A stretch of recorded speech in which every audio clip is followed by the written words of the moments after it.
All right, on this episode of Bowks Talking Bouts, excited to be talking to an individual set to compete and headline UAE Warriors 42, which transpires on May 20th, and a rubber match that holds a lot of importance to the scale of being the biggest fight in the company's history, as Jesse Arnett challenges for that UAE Warriors featherweight championship he previously had in a very important tiebreaker bout against Ali AlQaisi. And always great having Big Cat on the show. How are you doing, man? I'm doing phenomenal, Dylan. Thank you again for having me in the show. Like we spoke about off air there, when I'm talking to you, that means there's a fight coming up. So super excited about this one. Yeah, a trilogy. They're rare. Never mind 3 in a row. Ali AlQaisi and myself we were meant to be rivals. So I'm super excited to get in there healthy and do battle. Yeah, for sure. I love hearing that, and it seems like perhaps the framework of this might be, a little different than the previous fights in a certain regard, just kind of going off a post I saw you made where you were saying fighting has made you too nice over the years and you're going to go back to your old ways. Can you kind of, explain a little bit more what you mean by that? Are we going to see a bit of a meaner Big Cat out there? Yeah, like when I was on my win streak, huge win streak, I just didn't respect the guys as much. Don't get me wrong, I respect everyone as a fighter, but my confidence was so blown for the first fight and the second fight that it was hard to be myself because I was so compromised. I need to fly across the cage, get in his face, put it on him like I did Johnny Bedford, put it on him like I did Hernandez, like I did Vince Murdoch, like I did Roland Delorme, Derek Minner. The resume doesn't stop, the list doesn't stop. I can fight at that highest level of this sport, and I can take him out. And right now, I'm the best I've ever been in the gym. I'm 39 years old this summer, going on 25. I wouldn't be doing this over and over and this long if I wasn't improving each time. And he's a good fighter. I'm a great fighter, and I'm going to prove it May 20th when I get my hands raised as the UAE Warriors world champion again. And I'm curious, what competitive benefit this might serve, just in the sense of, you kind of touched on it a bit there, talking about taking that time to really, heal your body and make sure you're coming optimally into this as much as one can, and just also in the context of, you last fought Ali AlQaisi, you're going from the rematch to the Trilogy affair here. Do you feel that provides a certain level of competitive benefit, just that linear, pursuit of the same opponent? I agree completely. You know what? We've been in there for 22 minutes already. I know what he's going to do.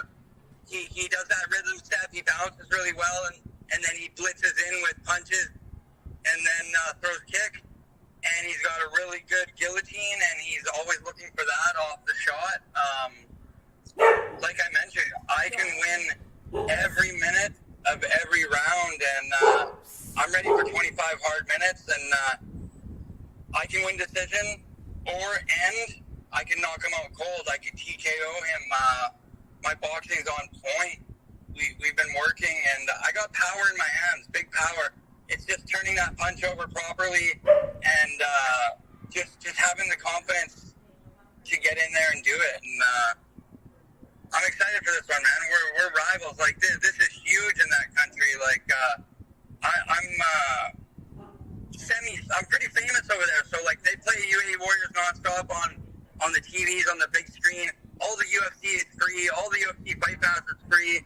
So I'm walking around there, and the Emiratis love me. The Jordanians hate me. I'll have Abu Dhabi on my side, and the Jordanians on his side. I'll have the royal family of Dubai in my corner, and I got mad support over there. I wouldn't take it any other way. I'm happy to finish my career with the UAE Warriors, and for me, this is my UFC. It makes up for not getting that contract that I deserved, and I love Fuad Darwish, Palm Sports, UAE Warriors. It's definitely been a home for me, and I'm excited for this one, man. It's going to be good. Like I said, we got 22 minutes in there together, so it's going to get hopping right off the bat for sure. Yeah, and it's very evident how warmly they've received you over there, and definitely great to see, but kind of interesting. You mentioned that you'd want to, close out your career with them. Like, not surprising, just, in what we're saying, like, they've definitely received you well and you've had great successes there. But, like, what does that kind of represent for you? Like, does that represent, like, a certain amount of bouts in your head? Like, you talk about wanting to finish your MMA endeavors with them. Like, do you have a certain path kind of curated in your mind as to what that could represent, or take it, like, fight by fight and feel it out sort of thing? We'll see how it goes. If I go and starch him in 1 minute and knock him out cold, well, maybe I got one or two left. But in my head, this is it. I'm the best I've ever been skill-wise and experience-wise. However, the ability to put the training camps together like I used to are not there. And I'm not going to be that guy who ends up on a 4-fight slide at a casino down the road. It's just not my style. I've built my name out there. I've built my name in Canada. I'm probably one of the greatest fighters that never got a chance in the UFC, and I'm okay with that. And like I mentioned, they're awesome. Fuad Darwish, UAE Warriors, Palm Sports, they're taking care of me. The goal, we got big goals, motivational dreams. The goal is to retire as champion May 20th. And we're on point for this.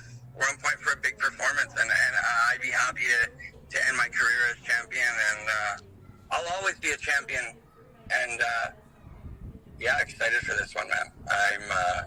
There's no stress for me because I'm just gonna leave it all in the ring, show up there healthy, and it's gonna be a good knock for sure.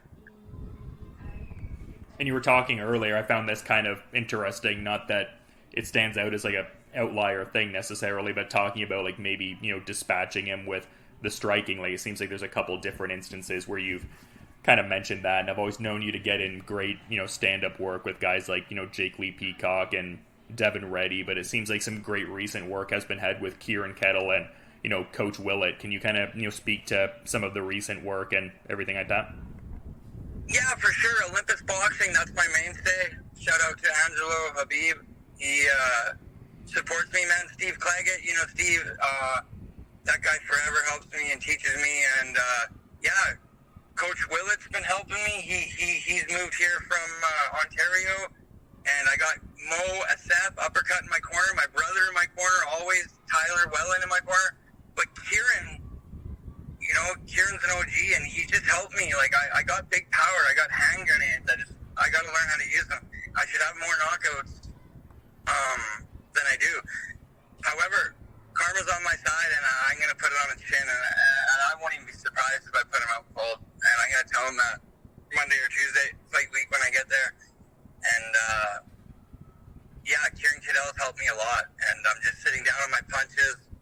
And I'm a good striker. I have been for years. Like you mentioned, I started with Jake Lee Peacock. Look what he's doing right now. Left hand down the pipe. He showed me that, and he's coming into his prime. He'll fight for ONE FC. He'll definitely get the contract. For sure. Always improving.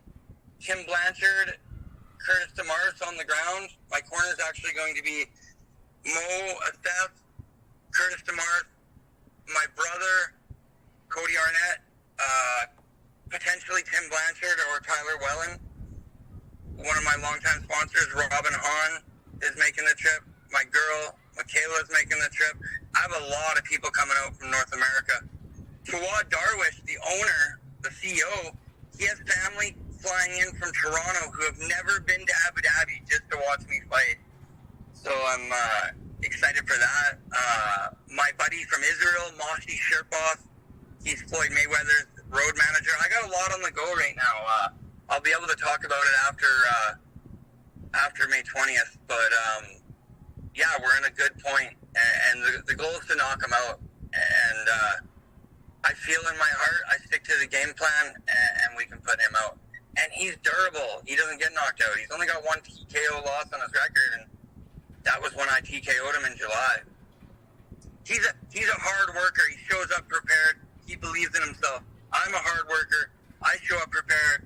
I believe in myself. It's all going to come down to game plan and skill, and who implements their skill and their game plan the best, and they're going to get their hand raised.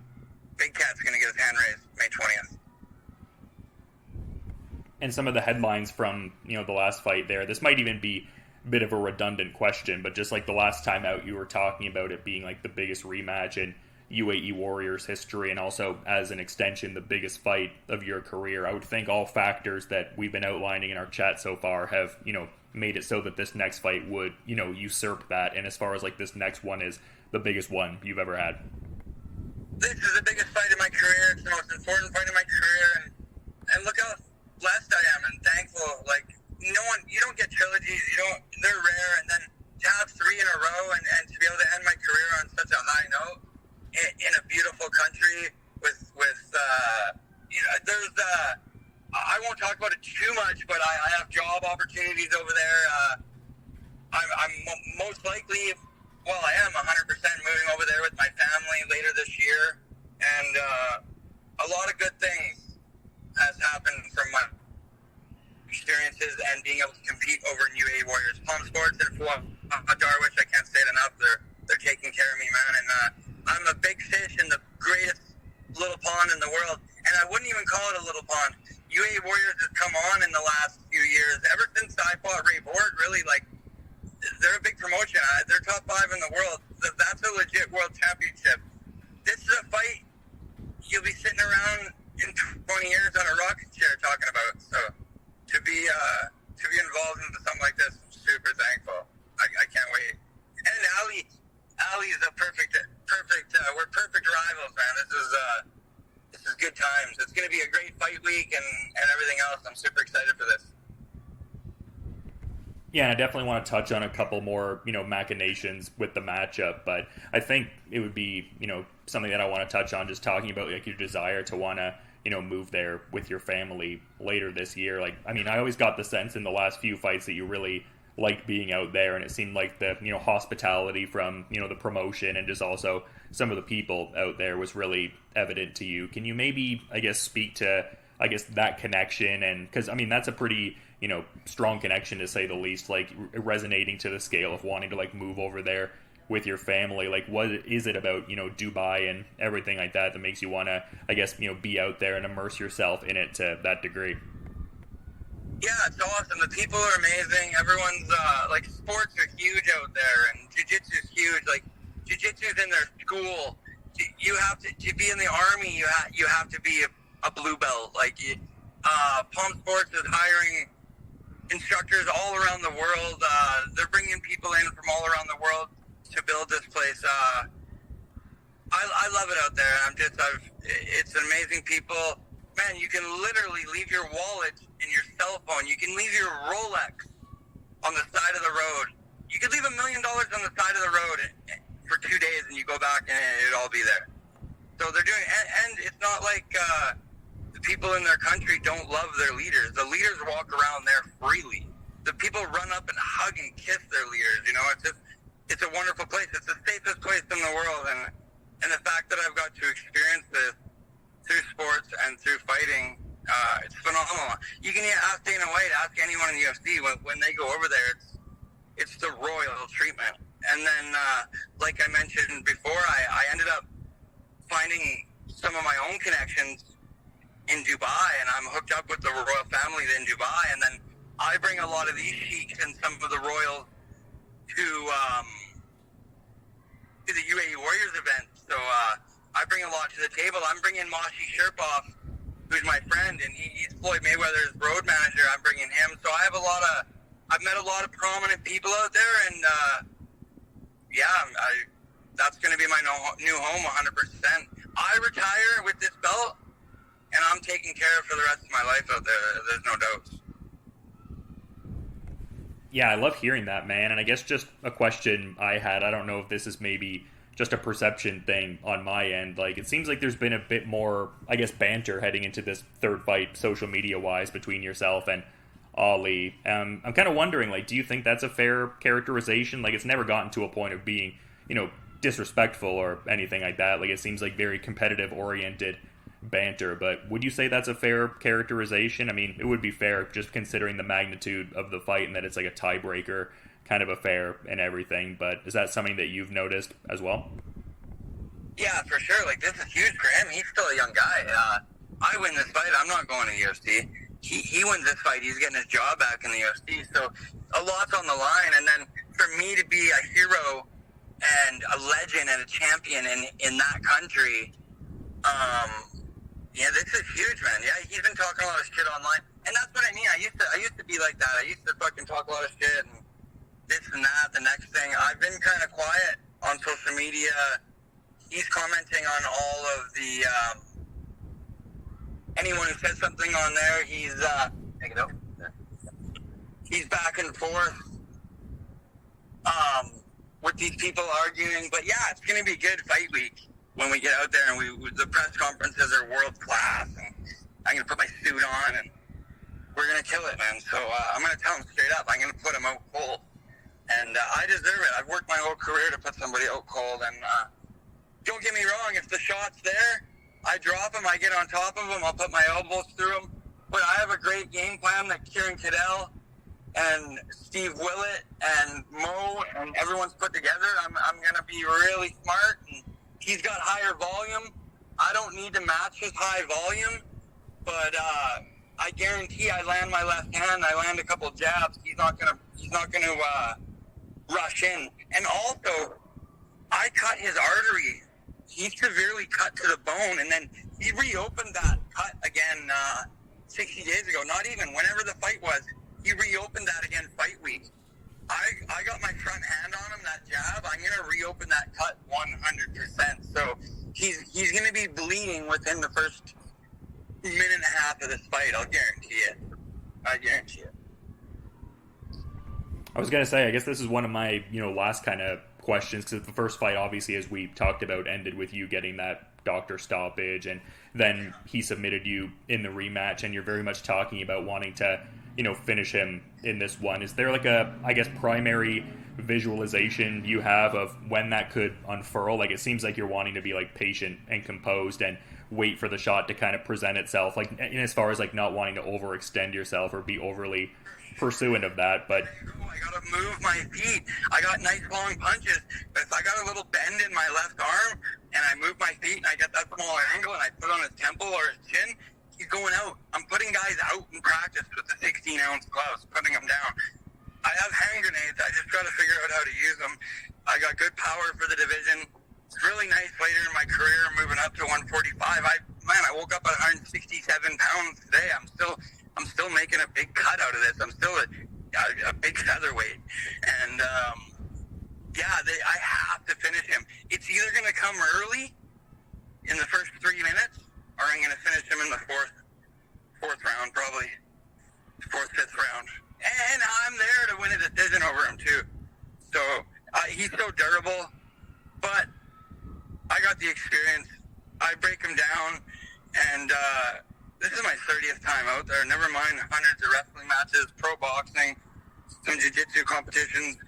I'm most free and most comfortable at home when the cage door closes. And I just got to keep my hands up. You know what, Chris Curtis, he's really good at it. Keeps his hands up really, really high and keep that high guard. I don't got to reach as much being long, you know what I mean? I got away with a lot when I was younger because of my reflexes, but I think my reflexes are still there. But hey, man, I'm not delusional. I'm getting older, you know what I mean? I got to fight smarter, and the plan is to put him away inside 4 rounds. I was going to say, definitely was excited for this fight before talking to you, but compounding that much further for sure, man. But I do want to be mindful of your time and schedule and everything too. So is there any like final parting thought you might want to add as we're kind of wrapping up here, Jesse? Yeah, he's saying, bring a pillow. I'm going to put the big cat to sleep again. No, that's not the case. I'm going to put him out cold in front of his countrymen, and then when he wakes up, he's going to shake my hand, and he'll always remember I'm the Royal Cat. Remember that. So, and new UAE Warriors featherweight world champion, Jesse the Big Cat Arnett. I'm excited for this. I want to thank all my sponsors, Bolt Inu, Robin Hahn at Athletes Arena, and just everyone along for the journey, man. This has been good. And like we spoke about a few minutes ago, like I'm fine to end things here on top. 21 wins, 9 losses. pretty solid career. I'm one of the best fighters that never got to fight in the UFC in the entire world. And I'm going to prove it again May 20th at 38 years old. I mean, definitely a characterization I very much agree with, and very much looking forward to this UAE Warriors 42 fight. And, just seeing the last ride of Big Cat on May 20th. And yeah, it feels like you couldn't really do it any bigger, a big Trilogy fight, and having some family coming over to check it out. So really excited about all that for you, and just really thanks so much for making the time too, man. You have a good rest of your day there, Jesse.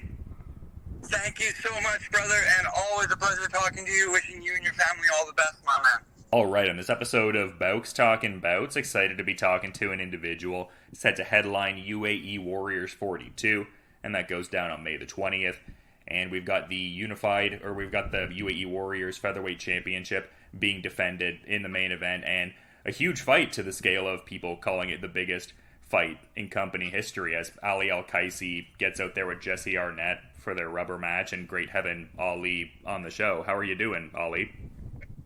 I'm good, thank you. Yeah, and I was seeing the post you had saying the energy you have for May 20th is super crazy. Does the energy level you have for this one feel, I guess, like to an additional degree, like to some of your previous fights? Like, is the preparation for this one, I guess, the most optimized you've ever felt going into a fight, you'd say? علي بناء على البوست اللي عم تنزلهم واضح كثير انك كثير متحمس للفايت ومبين انك بشيء خرافي. التجهيز لهذا الكامب هل هو كان احسن كامب بالكارير تبعك؟ يعني التجهيز للفايت هذا تقريبا زي اي تجهيز، بس مع جهد واستمراريه اكثر. يعني اخر 4-5 فايتات يعني زي ما تقريبا الجميع بيعرف انه انا دائما جاهز. 90% 95% انا دائما جاهز. بس يعني اخر يعني 3-4 فايتات كان تقريبا تجهيز للستايل قريب على ستايل جدي، ف يعني جاهز 200%. So this camp has actually been pretty much like any other camp. The only difference is I've been a lot more diligent. I've been a lot more consistent with this camp. The last few fights have all, the last 3-4 fights, I feel like a lot of the preparation was very similar to the style of fight I'm going to have with Jesse. So I feel more than 200% ready for this one. Yeah, and I was talking to Jesse the other day and kind of posed a similar question to him and thought to get your insights, because it seemed like, I mean, maybe there was a certain level of banter in the first couple of fights, but it seems like the social media banter has kind of ramped up a little bit ahead of this fight. Like, you're saying you're going to smash Small Cat, like a play on his nickname, Big Cat. Like, would you say the banter, like the back and forth trash talk, for lack of a better way to say it, has maybe increased a bit heading into this third fight? بتحس هلا الفرق بين اول وثاني فايت وهلا ثالث فايت انه كميه التراش توك زادت، او يعني صار في تحمايه اكثر في هذا الفايت اذا بتقارنهم باول فايتين؟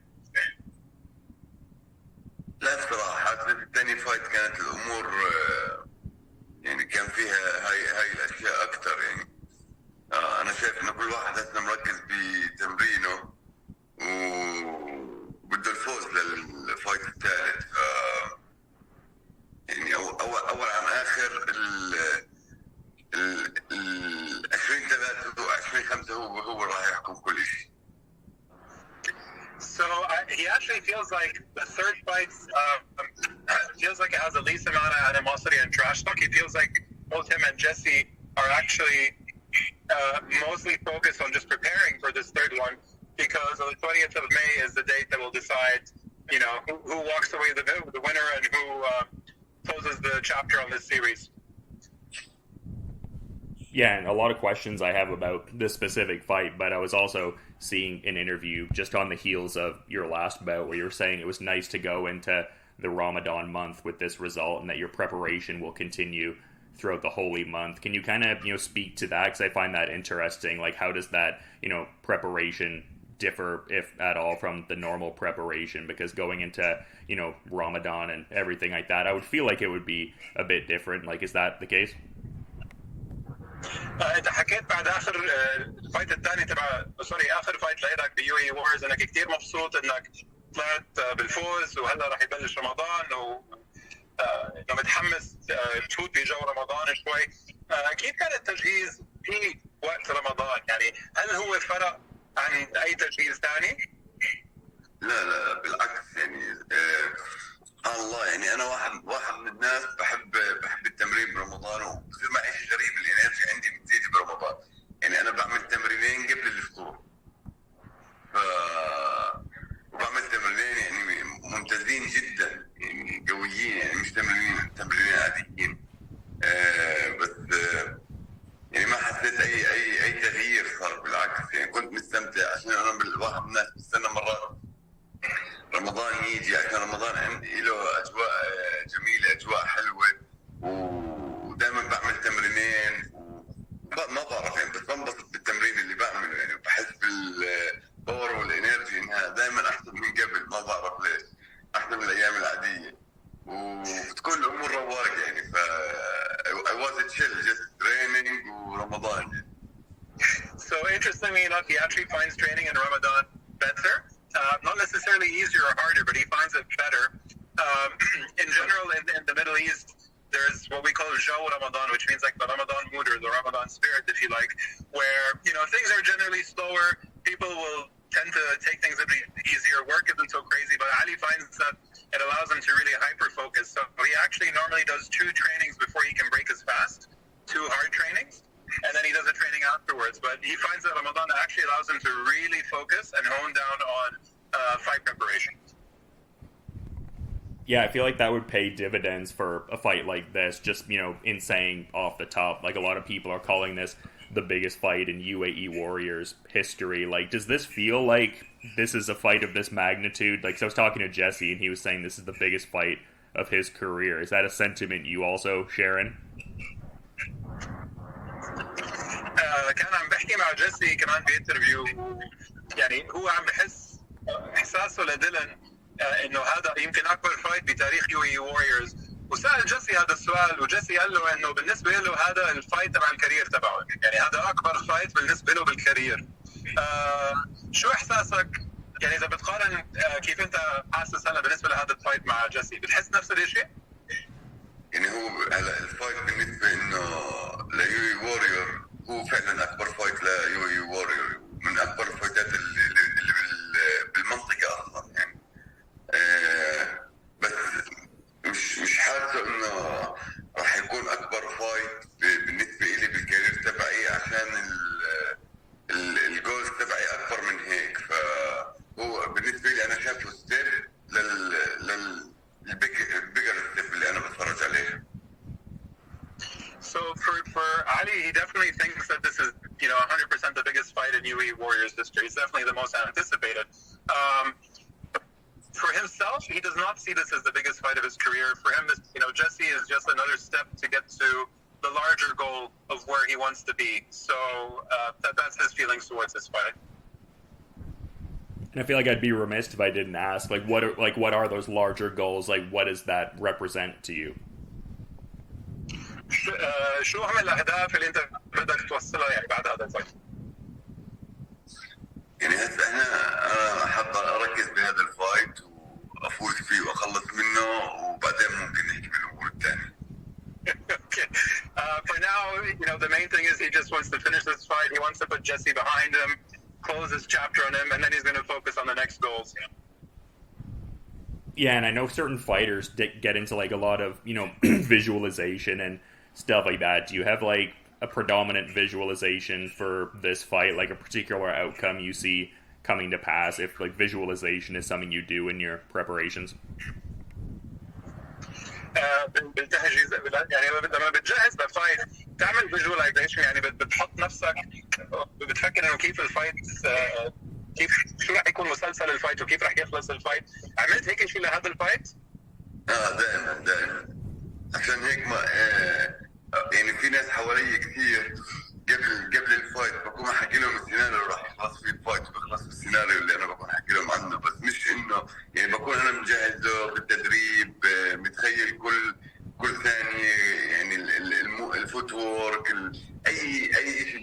الفايت بكون متخيله ومتوقع يعني. Yeah, he does do quite a bit of visualization. He talks a lot to his coaches and his teammates around him about how the fight is going to go. Not necessarily how it's going to finish, but definitely specifics on what his opponent may do, what role footwork is going to play in this fight, and how he plans on maximizing the advantages he has in each place to dictate where the fight goes and how the fight finishes.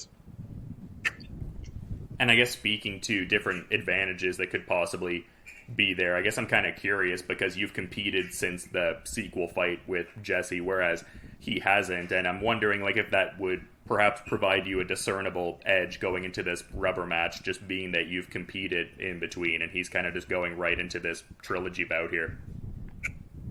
بتحس انه الادفانتج لك انك بعد ما لعبت مع جيسي لعبت مع ناس غيره، يعني رجعت لعبت مع احمد فارس وشوف جيسي انه هو ما رجع لاعب من بعد فايتك، يعني كان عنده اصابه عالج حاله وهلا رجع، يعني هو فعلا رح يلعب مع علي وعلي. وانت لعبت مع ناس غيره بهذا الوقت، بتحس انه هاي رح تفيدك اكثر؟ طبعا انا بحس كل ما الفايترز كان اكتف وكل ما الاكسبيرينس تبعته طلعت كل ما اتعلم شيء جديد يعني. فكل كامب بيختلف عن اللي قبله، كل فايتر له ستايل مختلف. احمد فارس من الفايترز المزعجين جدا باللعب ومش مريحين جدا يعني.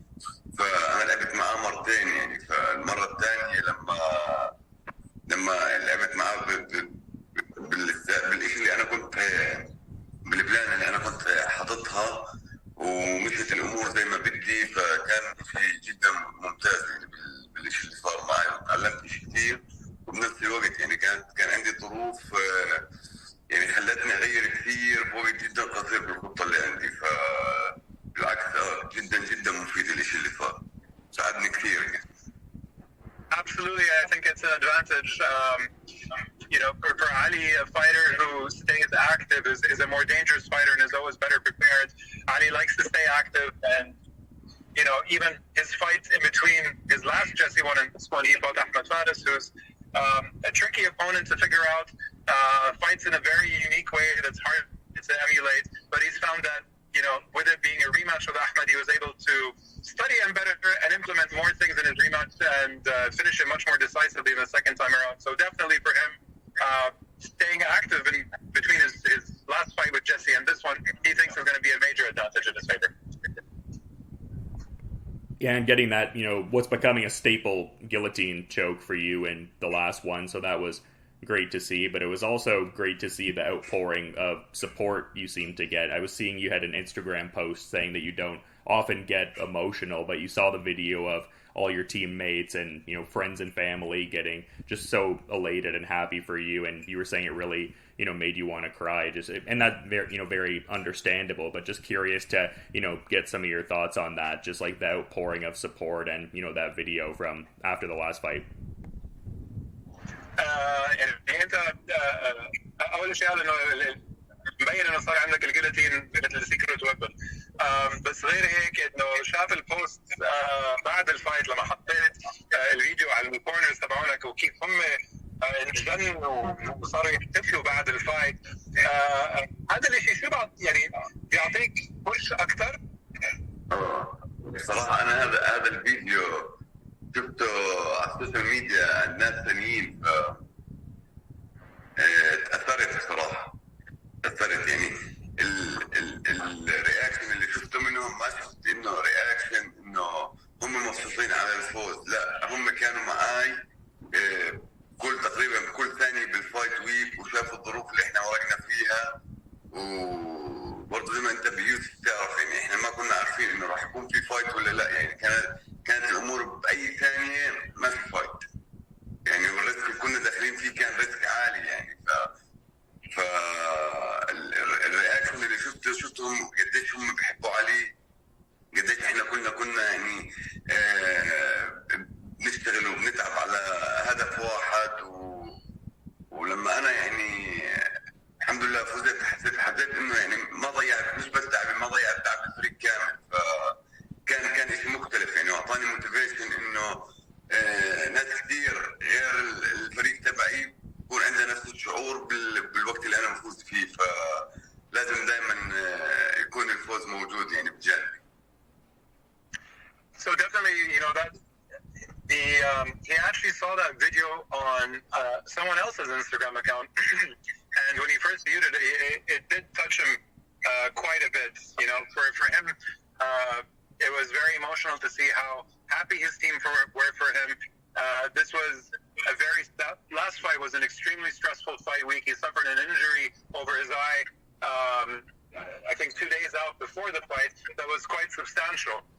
But for him to then see how happy his team were, not that they won a fight, but just how genuinely happy they were for him, that this was a huge team effort and that there was a huge risk in going forward with this fight, because the injury he had, the cuts could have reopened, and that could have resulted in an L.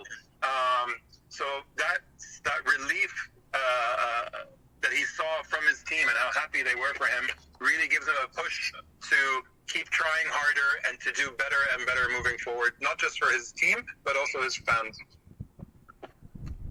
Well, I mean, sure, that stress definitely makes sense in a general kind of way, but also in a localized sense, just that, a deep cut was what resulted in initially losing the belt to Arnett the first time out, so I can understand it from that perspective as well.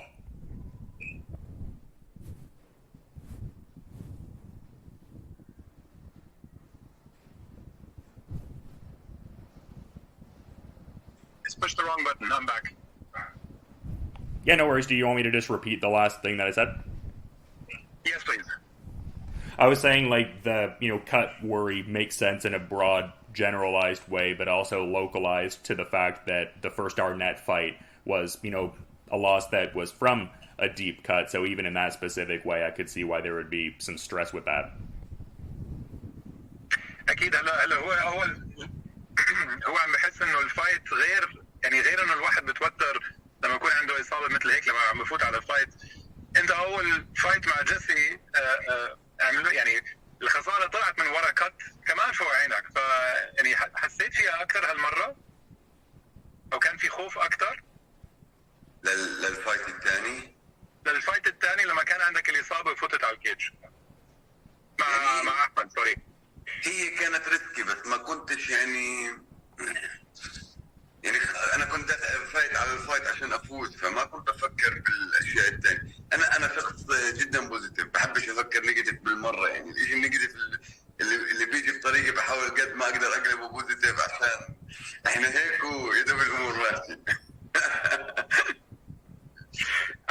So he knows it was a risk, but he was, his mindset was, he likes to turn every negative into a positive, and his mindset going into that fight was, it doesn't matter, cut or not, I have to go into this fight and win, regardless if I have a cut or not. So he tried not to make too big of a thing out of it.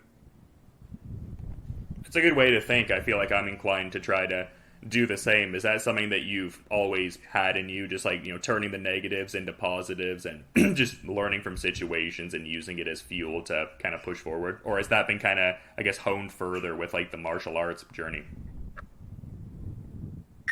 انت بشكل عام هيك بكون تفكيرك لما بكون في شيء نيجاتيف، دائما بتحاول تقلبه على شيء بوزيتيف. 100%. Yeah, he always tries to turn negatives into positives where he can. Yeah, and it seems like a lot of positives have been had in this camp in terms of quality partners you've got to work with. I was seeing some pictures with Troy Worthen and Julio Chaves and some individuals like that. Who have you mostly been working with in this camp? هو شاف كذا صورة عم تشتغل مع تروي وكذا حدا بالكامب عندك. بهذا الكامب بالذات مع مين اشتغلت أكثر شيء؟ شخصين ثلاثة؟ يعني الفريق اللي موجود معي تروي، معي يعني في اسماء مثلا مش معروفة بس جدا جدا ممتازين. كان معي أورخان المرة هاي بالكامب. يعني اخوي نادر ضل موجود عندي فتره منيحه، ساعدني باشياء كثير، خفف علي اشياء كثير، خلاني اركز في تمريني اكثر. يعني في سؤال كثير بواجهه، انه شو الموتيفيشن اللي بخليني اعمل هذا الفايت مع جدي، خاصه للناس اللي فاهمه منيح بالام ام اي وشافت الفايت الاول والفايت الثاني. هلا اول عن اخر اللي صار انه هسه خلص يعني 1-1 تمام. هلا الفايت هذا يعني ما بضيف لي اي شيء، وبالنسبه لي يعني انا عارف انه انا احسن منه، وبالنسبه لي برضه انا عارف انه انا فايز الفايتين، واللي صار باي ميستيك. بس الموتيفيشن يعني يمكن اذا بتسمعوا راح تسمعني مجنون. يعني الموتيفيشن اللي بخليني اعمل انا هذا الفايت انه بعد فايتي الاول انا روحت وشديت يعني ضغطت اكثر بالتمرين. فانا بعد ما نيمت جسمي انا عارف الاحساس اللي عند جسمي 100%، وكيف روح وهسه كيف قاعد بتمرن. فالتمرين اللي قاعد بعمله جسمي هسه انا قاعد بعمل اضعاف. فالخطط اللي قاعد ببنيها انا يعني مش راح يقدر يعمل معي شيء على بالسترايكينج ولا بالجرابلينج ولا بالرسلينج. ما بتوقع يعمل شيء يعني حتى الفايت هذا هو كمان راح ينصدم يعني. So he has had a few people helping him in this camp, Troy being one of them, but there's a lot of people in this team who might not be the biggest names, but they've definitely been a big part of this camp and helped him out. His brother Nader, who lives in the U.S. as well, spent a good amount of time with him in Florida to help, take care of the non-fight stuff, so he can really just focus on this camp. It's funny, he feels that a lot of people ask him, what's your motivation for this fight? Because in Ali's opinion, a lot of the fans who know MMA, for them, it was pretty clear that he was winning the first fight and he decisively won the second. But at the end of the day, it is 1-1. So, and he knows what Jesse is feeling now. He knows the feeling that Ali had after that first fight was stopped due to the cut. And he's sure that now Jesse is using the loss from the second fight as motivation to really, really train hard. Having said that, Ali has been preparing like crazy. He doesn't think Jesse's going to have anything for him in the striking, in the grappling, and in the wrestling this time. And he thinks he's really going to surprise him again. يعني بتمرن له كأنه أفضل لاعب بالعالم يعني هذا التجديد بجهزه لأفضل لاعب بالعالم يعني. Also, he's preparing for Jesse as if he's fighting the very best fighter in the world. He's putting absolutely everything into this preparation. Yeah, I mean, definitely comes across in how you're talking about it and just the normal methodology I know you to have. But, I mean, this is another cool instance of getting to also fight in Abu Dhabi. I mean, this is something you've done multiple times at this point, but it seems cool. Like, it seems like you've got, family out there, obviously, as we kind of touched on a bit ago, and the popularity seems quite high in that region. Can you, I guess, speak to what it's like competing in Abu Dhabi and just like what it's been like kind of carving out this championship run with UAE Warriors? واضح كتير انه هلا انت صار لك كذا فايت لعبها بابو ظبي. بالنسبه لك شو الاحساس لما بتلعب فايت بابو ظبي بين ناسك وجمهورك؟ وهل هل هذا الفايت غير عن الثانيين؟ هلا يعني اخر فتره تقريبا انا يعني تركت اهلي يعني زوجتي واولادي تقريبا ما يقارب قربت اوصل سنه يعني بالضبط مع اليوم 10 اشهر. فهذا شيء بالمره مش شيء جدا صعب. ف انه بس انه انا بدي اعمل فايت طبعا بكون متحمس، بس انا بدي اروح اعمل فايت مع ناسي واهلي وبكون متحمس كمان اخلص الفايت واروح اشوف اهلي. ف برضه يعني هذا موتيفيشن بخليني انه اتعب اكثر. مش لازم اروح بدون فوز، مش لازم اروح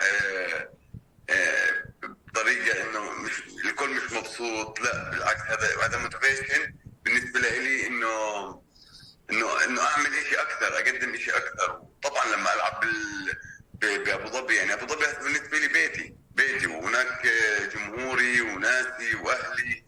ف شيء مختلف، بس مسؤوليه، بس بنفس الوقت يعني شعور حلو، يعني موتيفيشن حلوه، يعني موتيفيشن منيح. So it's he's been away from his family. Today would be 10 months, and he just had a newborn son not too long ago. Ali has been, he's put a lot into this career. His family's in Jordan. He's in the U.S. now. He's been away from them for a very long time. So he really enjoys when he competes in Abu Dhabi that it gives him a chance to fight in front of his friends and family. And it also allows him to then finish the fight quick, hopefully, and then go spend time with his family in Jordan right after this fight. And fighting in Abu Dhabi at this point really feels like fighting a home game for him. Yeah, for sure, and definitely, comes across that you have like that big, partisan support, and cool, you have the post-fight, plans with the family and whatnot, but you've been really good with your time and definitely want to be mindful of the schedule too, though. So to that point, is there any final parting thought you might want to add as we're wrapping up here, Ali? كلام الأخير عندك علي، في شيء بدك تحكيه؟ 20th of May, wait for us. It's the biggest fight in UAE Warriors history as Jesse Arnett and Ali AlQaisi run it in the rubber match there, and very much excited for this featherweight title fight, but I appreciate both of you for making the time, and hopefully both of you have a good rest of your day too. You too, Dylan. Thank you for your time. See you, buddy. سلامات علي. أنا بعت لك واتساب. الله يسلمك.